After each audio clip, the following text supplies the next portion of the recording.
Hi everyone, నేను తులాకేదాసి రోజున పూజ ఎలా చేసుకున్నానో చూపిస్తానండి. ముందు రోజు నైట్ అయితే ఇల్లంతా క్లీన్ చేసుకున్నాను.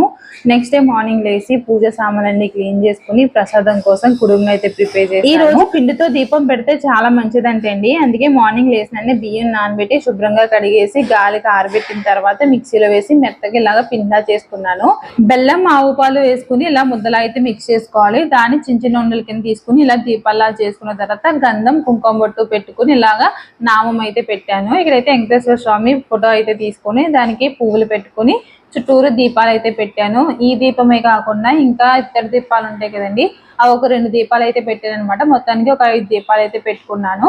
ఇందులో కొంచెం కొంచెం ఆయిల్ వేసుకుని ఒత్తి అయితే వేసుకుని పువ్వులు అయితే పెట్టి అలంకరించాను. సో అసలు పూజ ఎలా చేశాను ఏంటన్నది ఇంకో షార్ట్ వీడియో అయితే వస్తుంది. మీరు ఫుల్ వీడియో చూడాలంటే మాత్రం కింద ఇచ్చిన లింక్ అయితే క్లిక్ చేయండి, ఫుల్ వీడియో అయితే వస్తుంది. ఈ వీడియో నచ్చితే మాత్రం ఒక లైక్ చేయండి, మన ఛానల్